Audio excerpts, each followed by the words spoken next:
So yesterday I posted a video on the channel where I went into detail and explained how Biden is trying to hide behind process humping to keep the $15 minimum wage increase out of the stimulus bill that's about to pass the House and the Senate. And the excuse that they're trying to throw out there now is, oh man, the Senate parliamentarian said we can't include this in budget reconciliation. It doesn't meet the requirements of budget reconciliation. So I know I promised a $15 minimum wage, and I know there's no other way we're going to pass it except through budget reconciliation, where we just need a simple majority of 51 votes. But hey, what can I tell you? The Senate parliamentarian is apparently the most powerful person in government. So she says, no, I can't. Guess we can't do it. So I explained how that's bullshit, and Joe Biden just doesn't want to raise the minimum wage. Kamala Harris doesn't want to raise the minimum wage to $15 an hour. And so this is just all a theater and what Democrats do best, trying to find endless numbers of excuses to justify why they aren't doing anything to help people, even though they control government. They control the House, the Senate, and the White House. Well, today I have a little bit of an update to that story. So yesterday, Bernie Sanders announced that he's gonna, regardless what the parliamentarian says, he says, fuck the parliamentarian, fuck her opinion. I'm going to, as budget chair, because he's the one writing the stimulus bill, so as budget chair, I'm going to put the $15 minimum wage amendment in the bill anyway, and we're going to have a vote on it. Now, this puts me in one of those positions where I have to be the one to come out and add some nuance to the situation, because a lot of people on the left, a lot of progressives, are seeing Bernie Sanders, fighting to put the $15 minimum wage into the bill. And okay, he's fighting to put the $15 minimum wage in there. But people are acting as if like everything is black and white. Joe Biden doesn't want to put it in there. Bernie wants to put it in there. That means Joe Biden bad. Bernie Sanders is the hero. He's the savior of all mankind, and he's the greatest politician ever in the history of the world. And I think both those opinions are wrong, because at this moment, in the crisis that we're in, the emergency that we're in, we require more. We should be demanding more. And just because Joe Biden isn't offering shit, Bernie Sanders fighting for this $15 minimum wage increase, which is supposed to be spread out over the course of 5 years, and it isn't chained to inflation. So by the time it is actually $15 an hour, it's still not going to be a living wage. So there's criticisms to be had about the amendment in general. And then there's also criticisms to be had about why is this the hill that he chooses to die on? In the middle of this emergency, the worst economic crisis in history, the whole point of the stimulus bill is to provide emergency relief to people. That being the case, if Bernie Sanders is writing the bill, and he does have the authority to put whatever he wants in the bill, why doesn't he put UBI in the bill? Why isn't he fighting as hard to have UBI in the bill as he's fighting to have this incremental $15 minimum wage increase in the bill? Because he could just as easily have said, fuck Joe Biden. It's been a year into this crisis, and all the government has done was give some people a means-tested $1,200 check, and then another means-tested $600 check. And if you were lucky, you qualified for unemployment insurance, but there were millions who didn't qualify for either of those. And that's not up for debate. That's accepted common knowledge here. Millions of people didn't get either of those. So that being the case, and if Bernie Sanders says he supports monthly recurring universal checks to everybody in this country, why aren't you using your position, your power as budget chair, to put that in the bill and force the Democratic Party to have a vote on it, just like you're forcing them to have a vote on the $15 minimum wage? So I'm going to get into all of that in more detail, but first, you all already know the deal. If you're able to contribute to the show financially, I have the links to Patreon and the About page of the YouTube channel. You can sign up and do monthly subscriptions. I have different levels, $2 a month, $5 a month, $10 a month. And I don't post Patreon exclusive content because I want all the content that I make to be available to everybody, regardless if they could pay or not. So it's just a way to help support the show monthly without even really, you sign up for $2 a month, $5 a month, whatever it is. And it's just a monthly thing. You don't even have to think about contributing to the show. It's just like I said, it's an automatic thing. And if you feel more comfortable doing a one-time contribution through PayPal, I have a link to PayPal in the About page of the YouTube channel too. And as always, grateful for all the people who contribute to the show. I'm incredibly grateful for all the people who keep coming back and watching the videos, sharing the videos, and commenting on the videos. Yes, I read all the comments. So that being said, let's get back to the topic of this video. Like I mentioned earlier, there is a lot of room for nuance in this conversation, because we can acknowledge that Bernie fighting to put this $15 minimum wage amendment into the bill, as shitty as it is, it's better than not fighting to put it in the bill, granted. But at the same time, we need to acknowledge what this is, what this amendment actually is, and in the context of everything else, it's really incredibly insufficient, and it's inadequate, just like all the other policies that Congress has proposed over the last years, inadequate to deal with the scale of the crisis. It doesn't meet the moment. What he's fighting for here, let's be honest, it's neoliberal incrementalism. It's not a universal program. There is means testing in it because it only affects a certain people of a certain income level. And on top of that, it's incremental because it's not like he passes it and the minimum wage is increased and all the essential workers who are on the front lines and who have been on the front lines since this pandemic started, and now they're all going to be getting $15 an hour immediately. That's not what's in the bill. The amendment is written so that it explicitly raises the minimum wage incrementally over 5 years until it eventually is $15 an hour. So is that really something that the left should be cheering and throwing a fucking parade about because Bernie Sanders is the one pushing it? And this gets to one of my main criticisms of Bernie Sanders and all these elected progressives, so-called leftists in the Democratic Party. Ultimately, what their role is in the Democratic Party is to sheep herd the left into the party and to get them to accept the neoliberalism and the incrementalism of the Democratic Party without working outside the party, without organizing direct action. It's like their whole purpose is to kneecap the left and to get them not only to accept the neoliberalism, but to throw a fucking parade. I mean, the praise that people are heaping on Bernie Sanders for just putting this really, it's a shitty amendment into the bill. You would have thought that he passed Medicare for all or he passed UBI or some shit.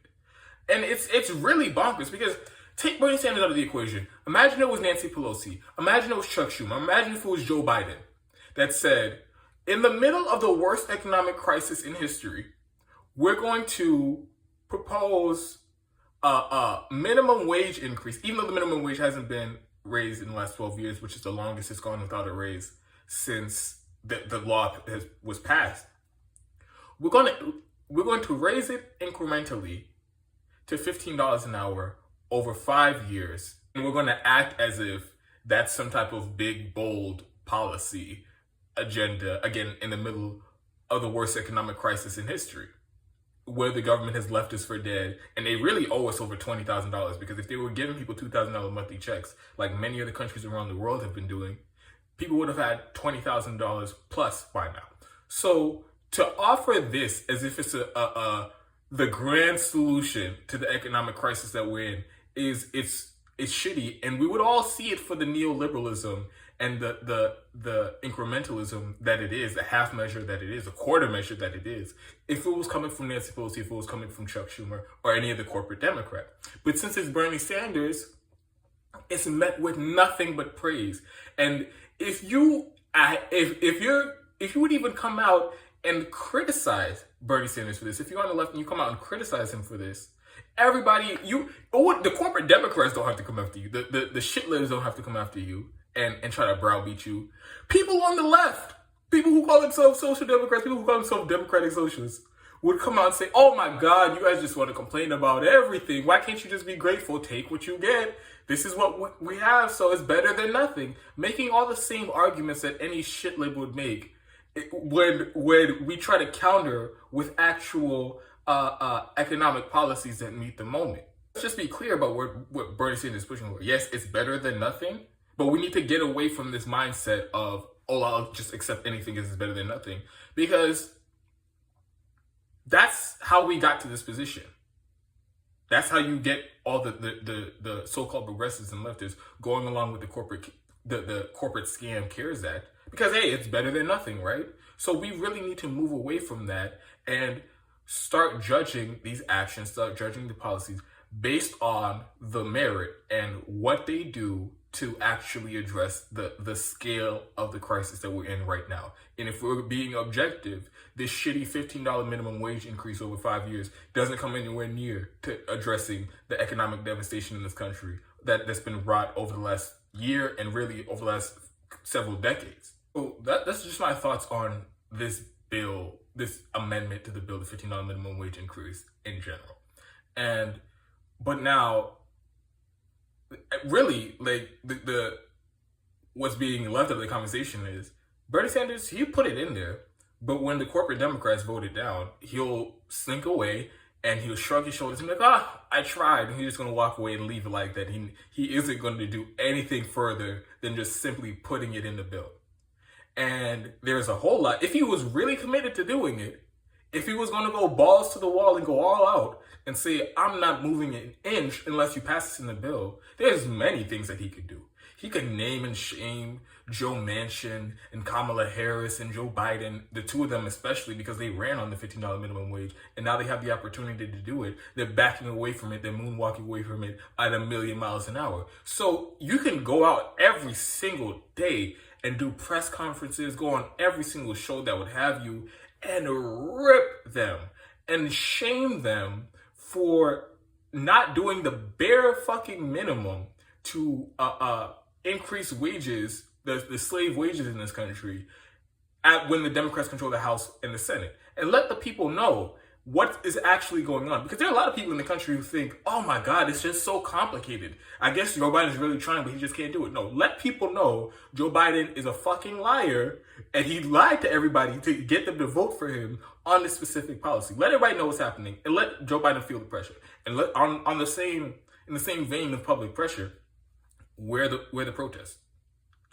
Bernie Sanders was talking about how, if he's president, he's going to go around and he's going to use the bully pulpit and he's going to be going. And if Joe Manchin wants to come out and block Medicare for all, then he's going to West Virginia and he's holding rallies and protests all over the state and putting pressure on Joe Manchin until he votes the way that we need him to vote. That's a big talk Bernie Sanders was doing when he was running for president. So why not use that same strategy of direct action and public pressure to get your way and to bully Democratic leadership and the rest of the corporate Democrats and make them fall in line with what the public actually wants them to do? Bernie Sanders isn't going to do that. He will not cross his good friend Joe Biden in such a public way. And even with this move to put the $15 minimum wage in the stimulus bill, regardless of the parliamentarian opinion, he's not saying but what is actually going on here. He's not calling out Joe Biden for this theatrical bullshit and this procedure humping and the process mongering. He's not calling him out for that in the sham that it is, because at the end of the day, Joe Biden's just serving his corporate donors and he doesn't want to raise the minimum wage for that reason. Bernie Sanders won't make that point yet. So there are many things that he can do if he really wants to get this in the bill that he won't do. He can also withhold his vote. And this is a real problem because all these elected progressives, they refuse to take that step and draw a line in the sand and say, I'm not voting for any of this shitty legislation unless it meets my bare minimum demands. It's like and because they refuse to ever take that position, they will never have the leverage to get what they say they want done.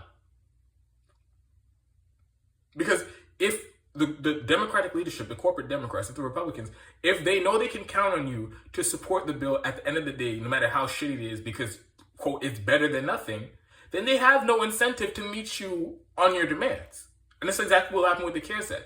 And a lot of people are going to go around and say, oh my God, you're so out of touch. That's so unrealistic, because now you're going to be holding up the much needed relief to the American people, and you, just so you can try to get your way and get everything you want in the bill.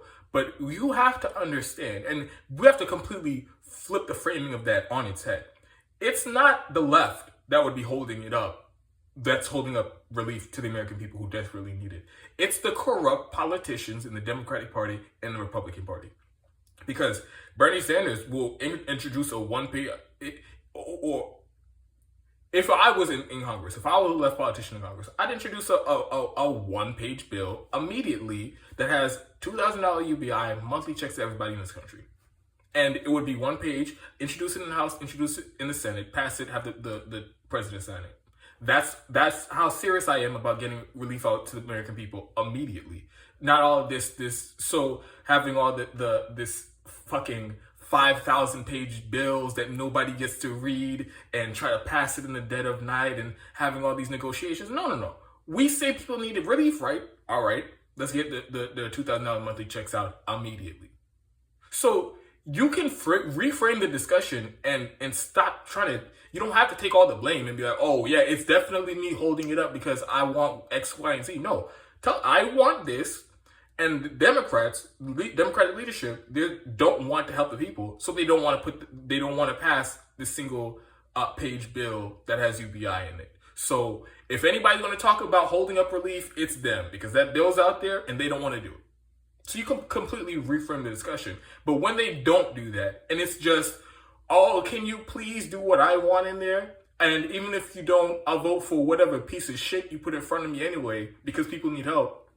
Then again, they have no incentive ever to do the policies that the American people actually need. They will always just do the shitty corporate bailouts, and because they'll always have the votes for it. And nobody's ever going to hold it up. And really, one of my main criticisms here about this whole fight to have this amendment included in the stimulus bill is, why is this the hill Bernie chooses to die on, this neoliberal incrementalism, as opposed to using the stimulus bill for what it's actually for, to provide emergency relief in the middle of the worst economic crisis in history? Why are you still, 1 year later after the CARES Act, going to agree to another one-time means-tested stimulus check when you know damn well Congress is liable to go another fucking 10 months before they provide any of the relief to people? Why are you still buying into that shitty framework of austerity and, oh, we have to watch our wallets when it comes to helping out regular people, but it's blank checks for the corporations? Why are you still buying into that framework? Why are you still buying into this framework of, oh, we'll just get it out now? Because like I said, it's an emergency. People, they're dying. They need the relief right now. We'll just get it out right now. And then we'll be working on getting UBI right after that. That's exactly what they said over the CARES Act. They were like, oh, all the good things aren't in it now, but trust me, we're going to be fighting for that in the next stimulus bill. And then what happened? It was 10 months till they passed another stimulus bill, and that stimulus bill included another one-time, means-tested, $600 check after 10 months of doing nothing. And 10 months of not providing any relief to the people who didn't qualify for the initial cash assistance in the CARES Act. They're going to just re-up it and give people another $600. So you know that's a likely scenario, and you're still going to go ahead and say, I'm just going to go along with Joe Biden and put $1,400 checks instead of putting UBI in the bill, even though I have the power to do it as budget chair. So it's just a weird thing to me. And I actually called Bernie Sanders' office, and I talked to one of his staffers. I think it was like a staff assistant or something. And I was asking him, like, so why aren't you forcing UBI in the bill the same way you're forcing a $15 minimum wage in there? And it was, and I'm not putting like all the blame on this staffer. You know, she works for him and she's in his office and she has a good idea of what they're working on and their mindset about this whole thing. So she tells me, it's a bunch of runaround and she's like, oh, well, he actually, because I asked her, I said, Bernie Sanders wrote the original amendment for the $2,000 monthly checks to be put in the CARES Act. And Kamala Harris, the vice president, co-sponsored that, as well as other Democrats in the Senate. And there was another bill in the House. So then why aren't you using that and why aren't you going to use the same mechanism to force that UBI amendment into the bill, just like you're doing with the $15 minimum wage? You can just hold the vice president to her word, hold the White House to their word when they say that this was a necessary policy to deal with the emergency. All right, then. So you should have no problem with us putting in the stimulus bill. And I asked her, and she was just like, oh, yeah, Bernie Sanders supports it. And he wrote the bill, the amendment and all that stuff. And she said that this isn't the end of all stimulus. This isn't going to be the only legislation that passes. We'll still be working to get that into other bills later. And that really struck me because, again, we're a year into the government leaving everybody for dead. You have another opportunity that is a very rare opportunity where Congress is very close to passing another stimulus bill. And instead of getting everything you can out of it and acting as if this is the last chance that you would have to pass it, you're still going to keep kicking the can down the road. And even though 60 million people lost their job, 40 million people are facing eviction, we're going to, UBI would definitely be a lifesaver to millions of people in this country. And it is necessary. And like I said, the government owes us $20,000 plus from the year that they try to scam us out of a check, scam us out of monthly checks. But we don't feel like he has the votes for it in this one. So maybe we'll get it later. Maybe we'll get it next time.